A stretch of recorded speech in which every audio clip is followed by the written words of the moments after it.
أعوذ بالله من الشيطان الرجيم بسم الله الرحمن الرحيم نحمده ونستعينه ونصلي على رسوله الكريم أما بعد قال الله تعالى في القرآن العظيم رب اشرح لي صدري ويسر لي أمري واحلل عقدة من لساني يفقهوا قولي صدق الله العلي العظيم. கண்ணியத்திற்குரிய பெரியோர்களே, அன்பு சகோதரர்களே, அஸ்ஸலாமு அலைக்கும் வரஹமத்துல்லாஹி தஆலா பரகாத்துஹு.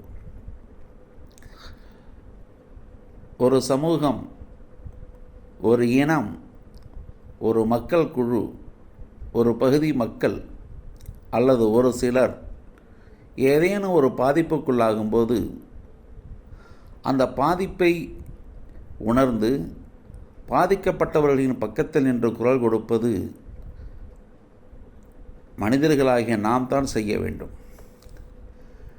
மனிதர்களுக்குத்தான் இந்த உரிமை கொடுக்கப்பட்டிருக்கிறது.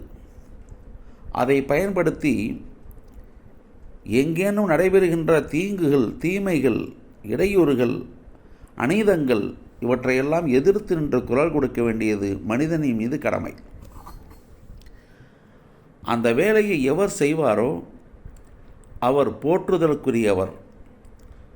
இன்னும் தெளிவாக சொன்னால் அது அல்லாஹ்விற்கு நேசமான வேலையாக அமைகிறது. அருமையானவர்களே, சமீபத்தில் நியூசிலாந்து என்ற நாட்டில் அந்நாட்டில் வாழும் மவோரி இன மக்கள் அந்த மக்களுடைய சில உரிமைகளை பறிக்கும் வகையில் நாடாளுமன்றத்தில் ஒரு சில சட்டங்கள் கொண்டு வந்தபோது அந்த பழங்குடியின மக்கள் அதனை எதிர்க்கும் வகையில் பல்வேறு போராட்டங்களை செய்தார்கள். அவர்களின் பிரதிநிதியாக நாடாளுமன்றத்திற்கு சென்றிருந்த ஒரு பெண் அந்த நாடாளுமன்றத்தில் அந்த சட்ட நகலை கிழித்தெறிந்துவிட்டு கடும் கோபத்தோடு அவர் வெளிப்படுத்திய அந்த வீராவேசமான வார்த்தைகள், அவருடைய அந்த உடல் மொழி, அதை பார்த்தவர்கள் இந்த உலகத்தில் இன்று எல்லோரும் பார்த்த ஒரு காட்சியாக அது அமைந்து போனது. அனைத்துலகங்களுக்கும் விரைவாக பரவி சென்ற அந்த செய்தி, அந்த பெண் பாடிய ஒரு பாடல், அந்த பாடலினுடைய அவர் செய்த நடனங்கள், இன்னும் அவற்றின் மூலமாக அவர் வெளிப்படுத்திய அந்த உணர்வு, அதை இந்த உலகம் அப்படியே போற்றி புகழ்ந்தது. தன் சமூக மக்களுக்காக அவர் எழுப்பிய அந்த குரல், உச்சக்குரல், ஓங்கார குரல் உலகின் எல்லா மூலை முடுக்குகளிலும் நின்று நிலவியது, எல்லோர் செவிகளுக்கும் எட்டியது. அதனால் இப்படி உலகெங்கும் அறியப்பட்ட செய்தியாக அது மாறியதால் இப்போது அந்த சட்ட திருத்தத்தையே அந்த அரசு மீண்டும் பரிசீலனைக்கு உட்படுத்தி இருக்கிறது என்று தகவல் வந்திருக்கிறது.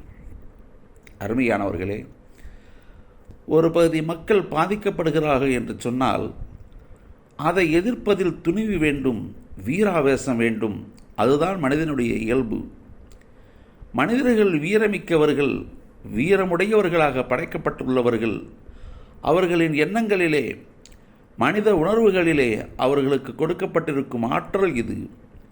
இதை வெளிப்படுத்த வேண்டிய இடத்தில் சரியாக வெளிப்படுத்தினால் அது உண்மையிலேயே மிக பெரும் சக்தியாக, மிக பெரும் ஆற்றலாக, உந்து சக்தியாக மாறி செய்ய வேண்டிய வேலையை அது சரியாக செய்வதற்கு வாய்ப்பாக ஆகிவிடுகிறது.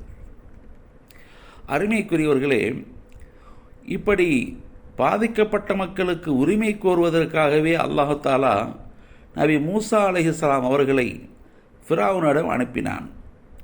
அவர்கள் அங்கே சென்றதற்கு நோக்கம் அல்லாஹ் சொல்லி அனுப்புகின்றான், மூசாவே, நீயும் சகோதரரும் சென்று அந்த ஃபிரௌனிடத்திலே பேசுங்கள், பனு இஸ்ரவேலர்களை எங்களோடு அனுப்பித்தாய் என்று கேளுங்கள் என்று அல்லாஹ் சொல்லி அனுப்புகின்றான். ஆம், பனு இஸ்ரவேல் மக்கள் அன்று ஃபிரௌனின் பிடியிலிருந்து பெரும் கொடுமைக்கு உள்ளாகி இருந்தார்கள், அவதிக்கு ஆளாகி இருந்தார்கள்.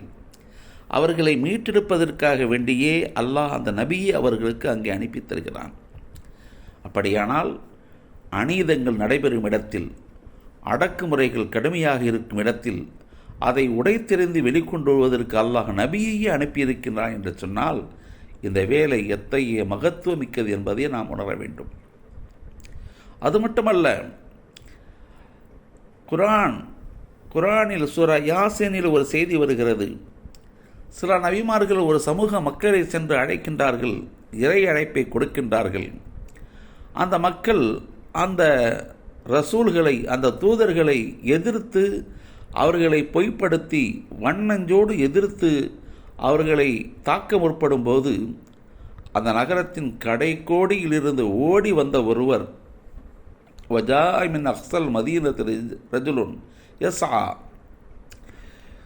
அந்த நகரத்தின் கடைக்கோடியிலிருந்து ஓடி வந்த அந்த மனிதர் அந்த மக்களை பார்த்து சொல்கின்றார்கள், ஏன் இவரை நீங்கள் பின்பற்றக்கூடாது? இத்தகையோம் அல்லாஹ் யஸ்ஆலுக்கும் அஜ்ரா, உங்களிடத்தில் எந்த கூலியும் கேட்காத இவர்கள் நீங்கள் பின்பற்றலாமே, ஏன் பின்பற்றாமல் அவர்களை எதிர்க்கிறீர்கள் என்று குரல் எழுப்புகின்றார். மேலும் அவர்களுக்கு உதவியும் ஒத்தாசையும் செய்து அவர்களை அங்கே நிலைப்படுத்துகின்றார். அங்கே அந்த மக்களால் துன்புறுத்தலுக்கு உள்ளான அந்த ரசூல்களுக்கு உதவி செய்த ஒரே காரணத்திற்காக அவருடைய மரணத்திற்கு பிறகு அடைந்த பெரும் பாக்கியத்தை அல்லாஹ்வே சொல்லுகின்றான். கையில் அதுகுலில் ஜன்னா, சொர்க்கத்தின் நுழைதுகொள் என்று அவருக்கு சொல்லப்பட்டது. சொர்க்கத்தின் வாய்ப்பு உடனடியாக கிடைக்கும் சூழல் இந்த போராட்டத்திற்காகவே, இந்த குரல் கொடுத்ததற்காகவே அவருக்கு கிடைக்கிறது என்று சொன்னால் இந்த வேலையின் மகத்துவம் நமக்கு என்னவென்று புரிகிறதா? அதே போன்று அல்லாஹ் தஆலா திருமறை குர்ஆனில் ஹஸ்ரத் சுலைமான் அலைஹிஸ்ஸலாம் அவர்களுடைய வரலாற்றை பேசி வரும்போது ஒரு செய்தியை அங்கே பதிவு செய்கின்றான். ஒரு எறும்பு பேசியது. அந்த எறும்பு தன் சக கூட்டத்தினரை பார்த்து எச்சரிக்கை செய்கிறது. யா ஐயுஹன் நம்லா உதுகுலு மசாக்கினக்கும், எறும்புகளே, நீங்கள் உங்கள் பொந்துகளிலே நீங்கள் புகுந்து கொள்ளுங்கள். இதோ சுலைமானும் அவரது படையினரும் வருகின்றார்கள், அவர்களை அறியாமலேயே அவர்கள் உங்களை மிதித்துவிடக்கூடும் என்று எச்சரிக்கை செய்து தன் எறும்பு இனத்தை அது பாதுகாக்க குரல் எழுப்புகிறது. எறும்பு ஒரு சின்னஞ்சிறிய பொருள். ஆனால் அந்த எறும்பை கூட அல்லாஹ் அதனுடைய குரலை கேட்டு அது சொன்ன விஷயத்திற்காக அதனை பெரிதுபடுத்தி அதை உயர்வாக்கி அக்குரலை குர்ஆனில் பதிவு செய்கிறான் என்று சொன்னால் விஷயம் விளங்குகிறதா? எந்த ஒருவர் தன் சமூகத்திற்காக, தன் மக்களுக்காக, தன் இனத்திற்காக, தம் மனித குழுக்களுக்காக, அவர்களின் போராட்டங்களுக்காக, அவர்களின் உரிமைக்காக குரல் கொடுப்பாரோ அது அல்லாஹ்வால் உவந்தேற்றப்படும் ஒரு வாய்ப்பாக அமைகிறது என்பதற்கு இதுவும் ஒரு சான்றாக அமைகிறது. அருமைக்குரியவர்களே, இதுதான் மனிதர்களுக்கு மனிதன் நாம் செய்ய வேண்டிய காரியங்கள். இதில்தான் மிகப்பெரிய வெற்றியும் இருக்கிறது. அல்லாஹ் ரப்புல் ஆலமீன் சொல்லுவானே,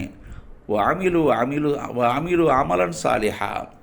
இன்னும் இது போன்ற வார்த்தைகளை நிறைய அல்லாஹ் குர்ஆனில் சொல்லுவானே, நல்லறங்களை செய்யுங்கள், நல்ல வேலைகளை செய்யுங்கள் என்று சொல்லுவானே. அதற்கு பொருள், நீங்கள் உங்களுடைய கடமைகளை செய்வதற்கு வலியுறுத்தப்பட்ட வார்த்தைகள் அல்ல அது என்று முஃபஸ்ஸிரீன்கள் சொல்கிறார்கள். அதாவது தொழுகை, நோன்பு போன்றவைகள் தனித்தனியாக சொல்லப்பட்டிருக்கின்றன. ஆனால் இந்த அமிலு சாலிஹாத் என்னவென்று சொன்னால், மனித சமூகத்திற்கு நாம் செய்யும் சேவைகள், பிறர் நலம் நாடி நாம் செய்கின்ற வேலைகள், அதுதான் மிகப்பெரிய வேலை. அதில்தான் இந்த அமலு சாலிஹாத் அடங்குகிறது. அதை செய்தவர்களுக்குத்தான் ஜன்னாத்தின் தஜ்ரீமின் தஹ்திஹல் அன்ஹார் என்று சொல்லக்கூடிய சொர்க்கம், அதன் கீழே ஓடும் ஆறுகள், அப்படிப்பட்ட குளிர்ச்சி நிறைந்த நல்ல வனப்பு மிக்க அனைத்து அம்சங்களும் வாய்ப்புகளும் நிறைந்த சொர்க்கம் கொடுக்கப்படுகிறது என்பதை குர்ஆன் நமக்கு திரும்ப திரும்ப சொல்லுகின்றது. மனிதர்களுக்கு மத்தியில் ஏற்படும் பிரச்சனைகளை தீர்த்து வைப்பதும் இப்படித்தான். அதுவும் நீதிக்கு குரல் கொடுப்பதாகவே அமையும். அருமையானவர்களே, அந்த நீதிக்கு குரல் கொடுத்தல், இன்னும் பிரச்சனைக்கு குரல் கொடுத்தல், இதுவெல்லாம் இறைவனால் உவந்தேற்றப்படும் வேலைகளாக இருக்கிறது. ஹஜ்ரத் அப்துல்லாஹ் இப்னு மஸ்ஊத் ரலியல்லாஹு தஆலா அன்ஹு அவர்கள் ரசூல் ஸல்லல்லாஹு அலைஹி வஸல்லம் அவர்களின் பிரதான சஹாபாக்களில் மிக முக்கியமானவர். அவர் பிற்காலத்தில் மஸ்ஜிதில் இஅ்திகாஃப் இருந்து கொண்டிருக்கிறார். மஸ்ஜிதில் இஅ்திகாஃப் இருந்து கொண்டிருக்கிறார். அப்படி இருக்கும்போது ஒரு நாள் அவர் இருக்கும் மஸ்ஜிதிற்கு வெளியே சில மக்களுடைய சச்சரவு குரல் கேட்கிறது. சண்டை நடப்பதாக அறிகிறார். வார்த்தைகள் முற்றி பேசுவதை காண்கிறார். வேக வேகமான குரல்கள் எழுவதை கேட்கிறார்.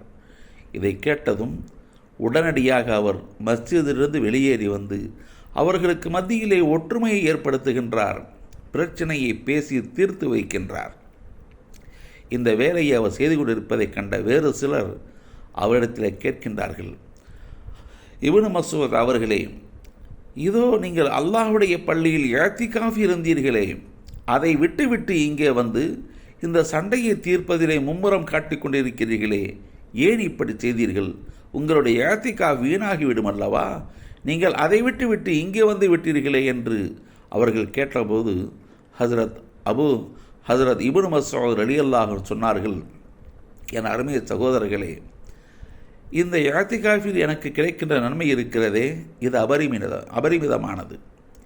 ஆனால் இங்கே நான் இப்பொழுது செய்து வைத்திருக்கிறேனே, இந்த மக்களுக்கு மத்தியிலே ஒற்றுமையை ஏற்படுத்தி இருக்கின்றேனே, இதற்குரிய கூலி அந்த இஅ்திகாஃபை விட பன்மடங்கு 100 மடங்கு மிக அதிகமாக கிடைப்பதாக இருக்கிறது.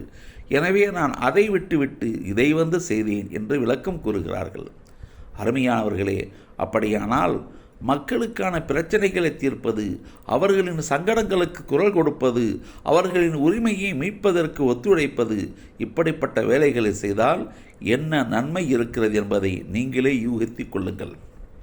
மேலும் இப்படி பிறரிடத்திலே நீதி நிலைநாட்டப்பட, அவர்களுக்கு கிடைக்க வேண்டிய நீதி சரியாக கிடைத்திட நாம் பாடுபடுதல், அவர்களுக்கு கிடைக்க வேண்டிய உரிமையை சரியான முறையில் அவர்கள் பெற்றிட நாம் ஒத்துழைக்குதல், பாதிக்கப்பட்டவர்கள், ஏழ்மையானவர்கள், இயலாதவர்கள், இன்னும் மாற்றுத்திறனாளிகள், இன்னும் வசதியற்ற மிக ஏழ்மையிலுள்ள பரிதாபத்திற்குரிய மக்கள், விதவைகள், பெண்கள், குழந்தைகள், இப்படி பல்வேறு தரத்தில் உள்ள உதவி தேவைப்படக்கூடிய இடங்கள், அவர்களை கண்டறிந்து அவர்களுக்கு நாம் சேவை செய்தால், அவர்களுக்காக குரல் கொடுத்தால் அதனுடைய வீரியம் மிக பெரியது.